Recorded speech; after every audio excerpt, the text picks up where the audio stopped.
नमस्ते प्यारे बच्चों, स्वागत है आपका रामरूप शर्मा चैनल पर। और मैं हूं रामरूप शर्मा। बच्चों, वीडियो जो है मैं अब शुरू कर दिया है 2023 के लिए।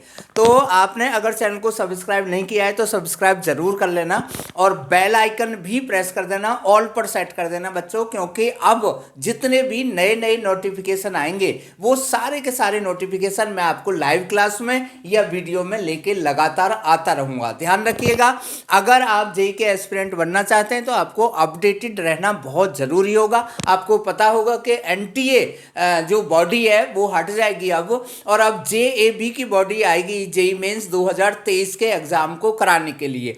साथ के साथ नेशनल एजुकेशन पॉलिसी का इम्पैक्ट भी इस पर दिखाई देगा। बहुत बड़े बड़े बदलाव आएंगे, तो इसलिए आपको अपडेट में या मेरे साथ में जुड़े रहना बहुत बहुत ज़्यादा ज़रूरी होगा। इस वीडियो में मैं आपको बताना चाहता हूं कि 2023 में जो जेईई मेन होगा वो कब होगा और कब होना चाहिए और क्यों होना चाहिए, वो सारे के सारे रीजन मैं आपको बता देता हूं। हालांकि अभी जेएबी ने कोई भी रिपोर्ट नहीं दी है, और बल्कि किसी ने ये कहा था कि पहला अटेम्प्ट जनवरी में होगा, तो उन्होंने उस बात को खंडन किया था, यानी कि काट दिया था, यानी कि गलत प्रूव कर दिया था कि भाई अभी हमने कोई भी चीज़ डिसाइड नहीं की है। मेरा वीडियो है कि जेईई मेंस 2023 का जो एग्जाम है वो उसका जो पहला अटेम्प्ट है वो नहीं होगा जनवरी में। अब क्यों नहीं होगा जनवरी में, ये मैं आपको रीजन बताता हूं, क्योंकि हर चीज लॉजिक पर डिपेंड है। पहला जो रीजन है वो सबसे पहले ये है कि बोर्ड ने, खासतौर पे सीबीएसई बोर्ड ने और भी कई सारे बोर्ड ने ये पहले से ही डिसाइड किया हुआ है कि जो हमारे एग्जाम हैं वो आपके 15 फरवरी से स्टार्ट हो जाएंगे, और ये एग्जाम फरवरी से स्टार्ट होकर और पहुंचेंगे अप्रैल तक।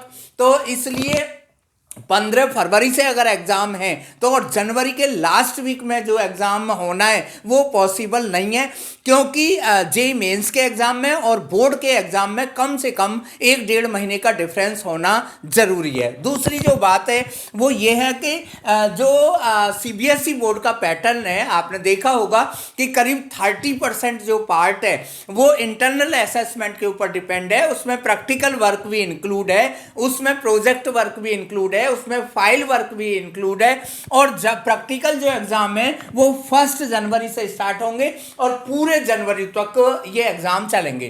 तीसरी जो बात है वो है कि जो इंटरनल असेसमेंट है वो भी जनवरी से ही स्टार्ट हो जाएगा।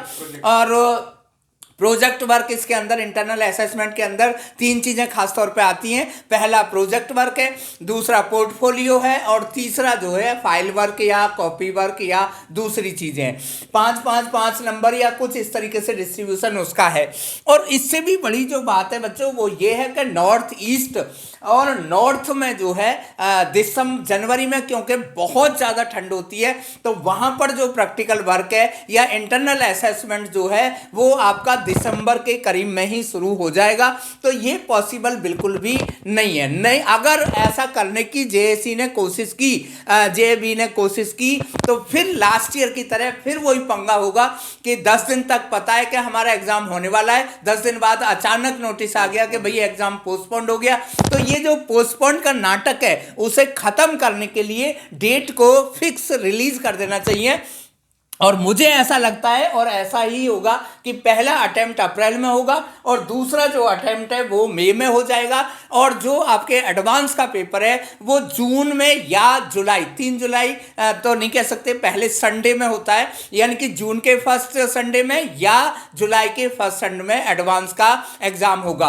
एक बात और बता दूं बच्चे कि अगर आपने 2020 में 12th क्लास पास की है तो अब की बारी पूरे चांस है कि आपको आईआईटी और जेईई मेन देने का मौका मिलेगा। उसका रीजन ये है कि पीछे कोरोना की वजह से भी एक ईयर खराब गया है, और 2022 में ये बात तो मान ली गई है कम से कम कि टेक्निकल ग्लिच हुआ था, हालांकि उसका सॉल्यूशन नहीं निकाला। ये मुझे बड़े अफसोस लग रहा है और बहुत ही प्रायश्चित करने वाली बात है। बहुत सारे बच्चों का जो कैरियर है वो डूबा है, लेकिन हो सकता है कि उनके लिए इस साल को न्यूट्रल ईयर मान लिया जाए और उनको चांस जरूर दिया जाए। मेरे साथ आप लगातार बने रहिएगा, ऐसी ही अपडेट लगातार मैं लाता रहूंगा आपके लिए 100%, और ठीक तरीके से पढ़ते रहिएगा। Thank you so much and all the very best.